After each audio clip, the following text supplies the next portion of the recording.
Hello everyone, and welcome to the 274th episode of Analyzing Evil, featuring Owlman from Justice League, Crisis on Two Earths. If you're a fan of my videos, consider signing up to become a patron over on Patreon, where you can get access to my videos a day early, ad-free, and uncensored for as low as $2 a month. In the vast roster of the DC multiverse, we're granted an extraordinary amount of characters and stories.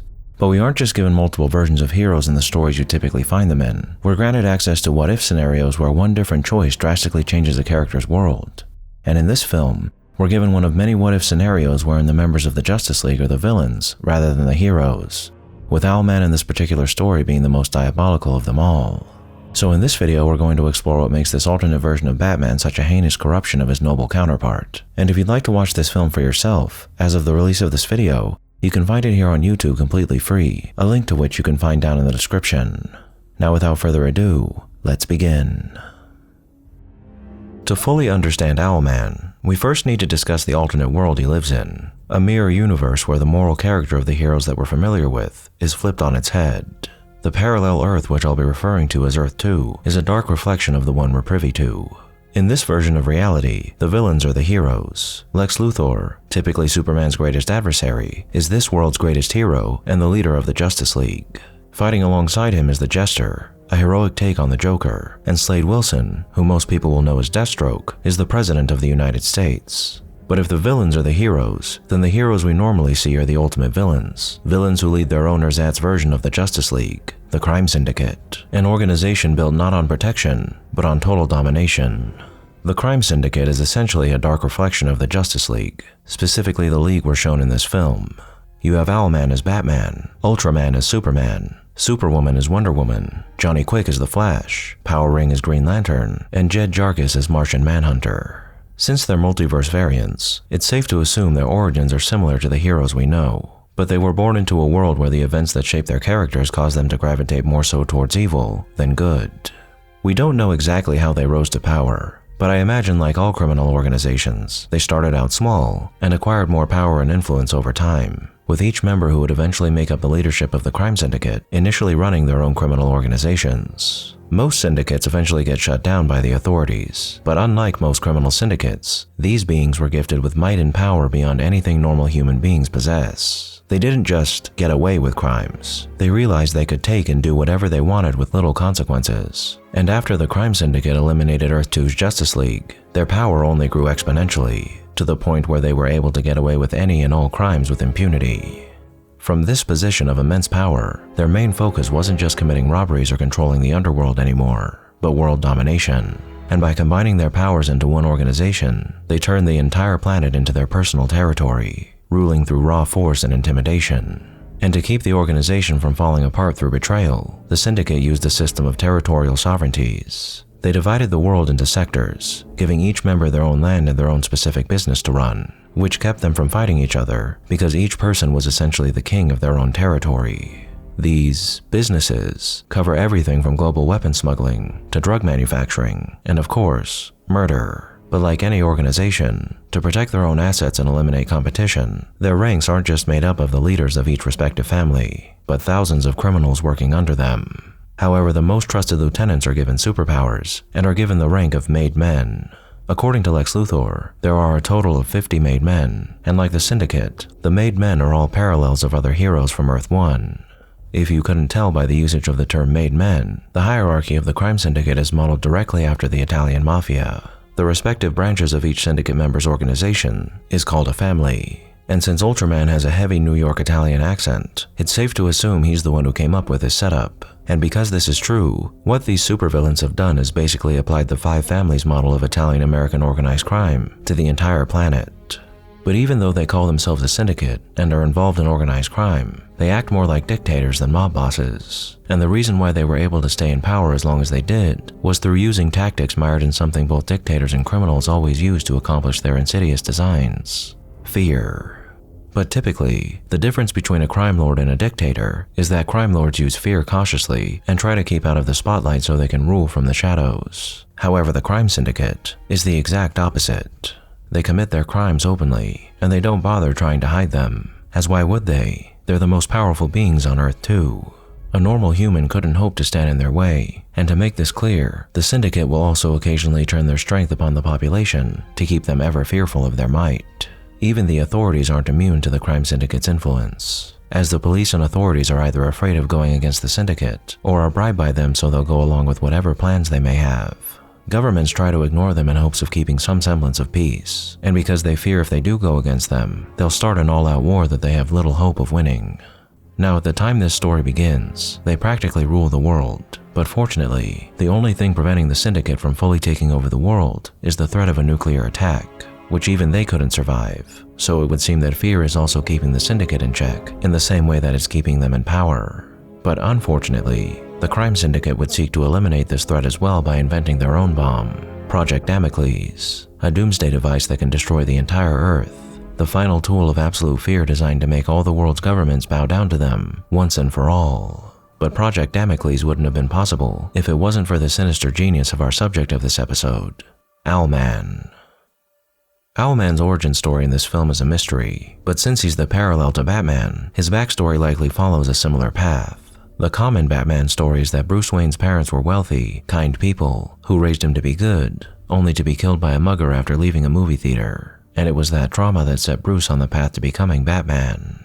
It's reasonable to assume then that Owlman's development was impacted by a similar event, but his reaction to the trauma was the opposite. Instead of becoming a symbol of hope and justice, Owlman became a symbol of despair and injustice. Owlman's trauma likely convinced him that life is cheap and morality doesn't matter. Now, it is worth noting that in some versions of Owlman's lore, he's actually Thomas Wayne Jr., Bruce's older brother. In those stories, the origin is even darker. He actually helps kill his parents and Bruce because he sees them as weak or as obstacles to his inheritance. However, I'm not sure if this is supposed to apply to this version of the character. Regardless of the specific details, the core idea is the same. Batman and Owlman both suffered childhood trauma, but while Bruce Wayne tried to fix the world to cope with his pain, Owlman decided to break it. And Owlman's personality, or lack of personality, as well as his appearance, directly reflects his role as a symbol of despair. The best way to describe him is that he acts more like a robot than a human being most of the time. Throughout every scene he's in, Owlman is dry and cold, and when he speaks, it's matter-of-fact and straight to the point. Even when he's in an intense situation, his demeanor doesn't change, and even though he does smile once or twice, he shows little to no emotions, and his appearance serves to complement this cold and unfeeling aura of his. His suit consists of dark, clouded colors, and is appropriately modeled after the appearance of an owl, but it has a dreadful, haunting quality to it. It isn't necessarily disturbing in an overt way, but it is deeply unsettling. Now, his behavior and history suggests he may suffer from antisocial personality disorder, which would be appropriate considering he in all likelihood suffered some sort of trauma in his youth, which is more often than not the catalyst for the development of this disorder within a person. He shows a total disregard for human life and morality, something that's best exemplified in his callous cruelty, but also in his relationship with Superwoman, which seems to be more of a dark fascination than anything. While he doesn't seem like a sadist, he's primarily attracted to her sadism, and theirs isn't a traditional romantic bond, but more so a connection based on their shared lack of humanity. And this point is driven home when he finally confronts Batman. Batman tries to find common ground with Owlman, claiming that because they are so alike, he must have been a good man once, but Owlman simply responds that he was never good, a statement that could also potentially back up the notion that his backstory is similar to other iterations of his character. Now, as a founding member of the crime syndicate, Owlman occupies a unique position of power. While Ultraman is the boss of all bosses, who provides the raw muscle to the organization, Owlman is clearly the brains of the operation. He's responsible for the creation of the majority of the syndicate's technology, which is advanced enough to bridge the gap between a normal human and a godlike metahuman. His suit isn't just for protection. It's designed with a specialized tech needed to go toe-to-toe with superpowered beings like Wonder Woman. He invented the cloaking technology for his jet, allowing the syndicate to move undetected, and it's also likely that he designed the syndicate's headquarters on the moon. His value to the organization is so high that after the death of Jet Jarkus, Owlman was the one trusted to handle Jarkus's territories and assets until they found a solution to properly handle them. And aside from his intellect and capabilities, a large part of his value is likely derived from his overall demeanor, as on the surface, Owlman is the most level-headed member of the group.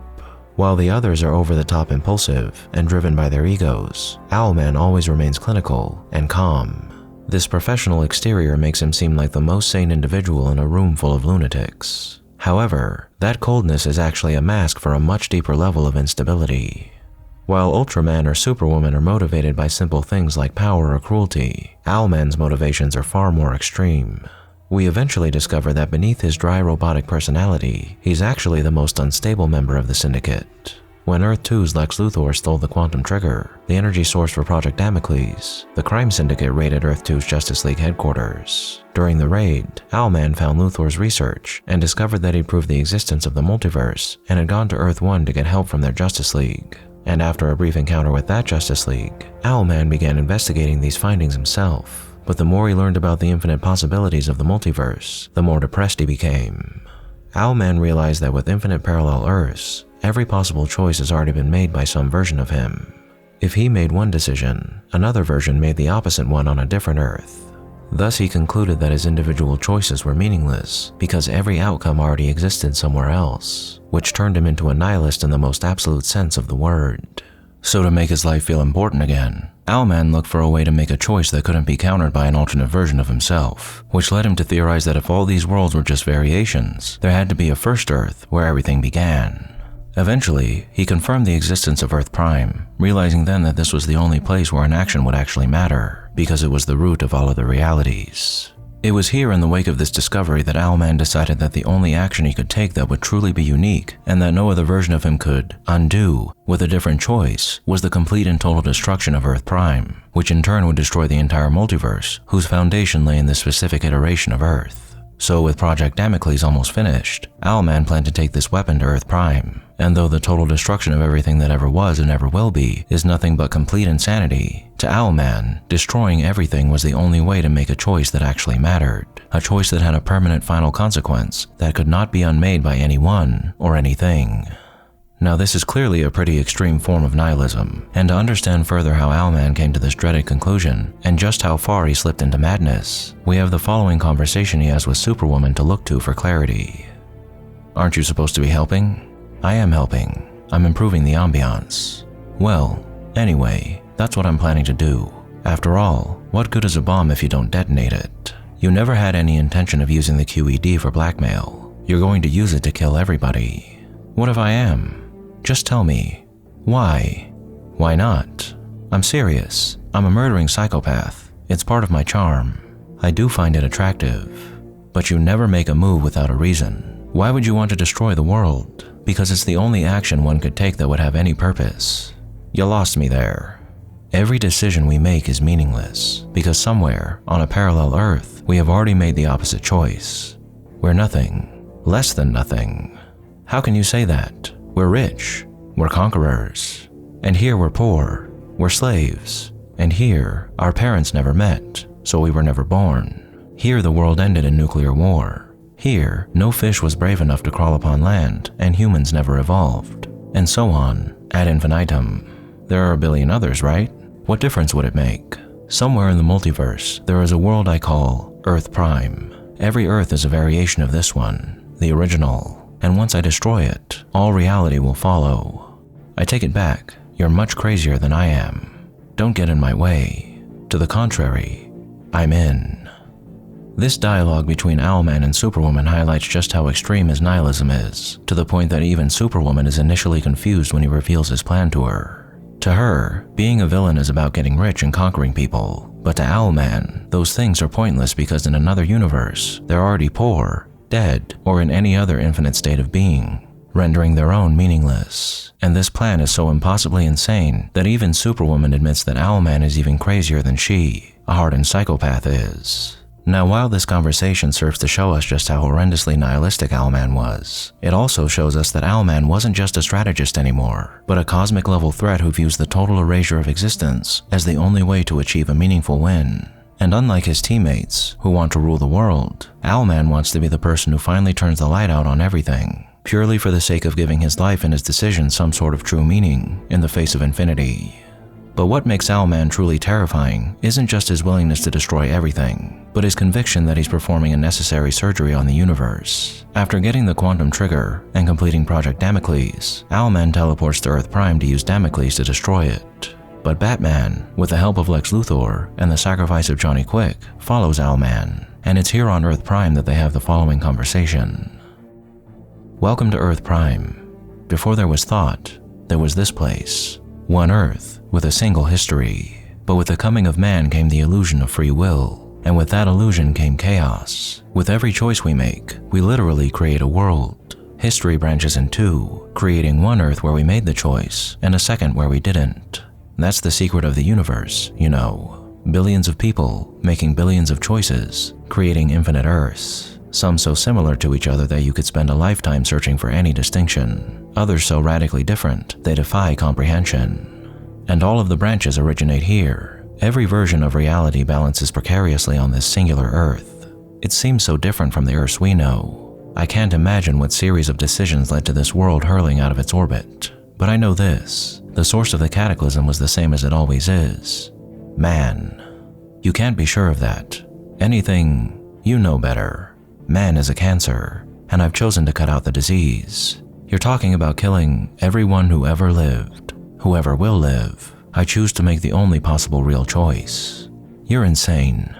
Does it really matter? There are alternate versions of me that you would find quite charming. Owlman views humanity and the illusion of free will as a biological error that has cluttered existence with infinite redundant copies. He explicitly calls humanity a cancer. To him, every choice made by billions of people is a cell dividing and spreading the disease of existence. By detonating his weapon on Earth Prime, he isn't just committing murder, he's cutting out the disease to bring back the silence that existed before man. But the most chilling part of this conversation is how Owlman handles Batman calling him insane. He doesn't deny it. Rather, he points out that in an infinite multiverse, the label insane is just as meaningless as anything else. When he says there are alternate versions of me that you would find quite charming, he's dismissing his own personality and morality as a statistical inevitability. He has completely detached himself from his own humanity. To Owlman, his specific madness doesn't matter because, in some other world, he's a good man, and both versions are equally irrelevant to him. However, Batman is still right to point out that he's insane, as no one, not even the most merciless psychopaths, would ever take such an extreme action, and nor would a nihilist so utterly mired in despair at the prospects of a meaningless universe choose to take such an action. Now, the extreme nihilism of Owlman led to him forming a villainous plot that has few parallels. However, nihilism isn't inherently evil, as nihilism can actually be a source of hope rather than despair. If we use what we're given in this specific scenario as an example, we're shown that there are infinite versions of you, but the version you are right now is the only one you actually experience, and that you alone get to experience, which has immense value. The existence of an evil me or a rich me elsewhere doesn't change the fact that the current me has to decide what to do with the next 5 minutes. And in a way, your choices mean more because they define your specific branch of existence in so many infinite ways. If you choose to be kind in a multiverse where you could easily have been cruel, that choice is a deliberate act of character, and it's what separates you from the infinite background noise of other versions. And that means something. Furthermore, optimistic nihilism can be a good thing in that it strips away the pressure of destiny or fate. If nothing matters on a cosmic scale, then everything matters, because you decide what matters, which allows you the freedom to decide what matters most to you and what direction you'd like to take your life in, all of which allows you the unique designation of being the only possible you in a sea of infinite yous that is only limited by your capabilities, environment, and what you can imagine. But unfortunately for Owlman and the entire multiverse, he didn't see uniqueness and possibility. All he saw was the meaninglessness of it all. And because he felt that life was meaningless, he decided that the best course the universe could take would be one where everyone would stop existing. That isn't just nihilism, it's the ultimate form of narcissism. He couldn't handle being less than nothing, so he decided to make sure nothing was all that was left. But thankfully, he was defeated by his heroic counterpart. And interestingly, when Batman traps him on that frozen desolate Earth with Damocles, Owlman had a few seconds where he could have potentially tried to disarm it or find a way out. But instead, he just looks at the timer and says, "It doesn't matter," before he's ended for good. Choosing to die not because he had to, but because saving himself would have been a choice, and he was committed to the idea that choices are meaningless, thus dying a slave to his own nihilism. And at this end, what is there to say about Owlman? He was a cold and calculated genius that helped create an organization that committed countless atrocities and nearly dominated the entire world. But in the face of infinity, he became possibly the most toxic and extreme nihilist throughout all of popular media. So seeking meaning in what he thought to be the meaningless, he made the only real choice that he thought he could make, and if he would have succeeded in making that choice, he would have become possibly the most evil entity ever to exist. But he was stopped by a man who was nearly his exact parallel, but a man who saw the world in a much different way. In the face of darkness, Batman found not a place he could dwell where he might make his life into whatever he desired it to be through the abuse of others, but something to overcome, something that needed to be eradicated in any way possible. And when given the choice to immerse himself fully in it, he chose to be the light that pushes it back. But Owlman, when confronted with darkness, he chose to become one with it, letting it hollow him out until there was nothing left but cold logic, and an absence of empathy so dire that it was poised to destroy all of existence as we and the infinite variations of ourselves knew it. A man who in the end became victim to his extremism, and who was ultimately consumed by evil. Thank you all for tuning in to this episode of Analyzing Evil, and I hope you've enjoyed. What are your thoughts on Owlman? Did I miss anything? Let me know down below, and leave a suggestion for a villain you'd like to see featured while you're at it. If you liked this video, hit that thumbs up button, and make sure to subscribe if you haven't already. A big thank you to all of my subscribers, my patrons, anyone who's decided to honor me with a super thank, and especially our Dark Lord patrons, Elijah Kivier, Mr. Awesome, Louis Doxtator, Just Keeping It Real, Lachlan, Atris Rain, Celsopa, Him Downstairs, Off Mega, Beep Boop, Lorenzo Antonino, and Eli Livingston. And a most vile thank you to those whose names you're seeing on screen now.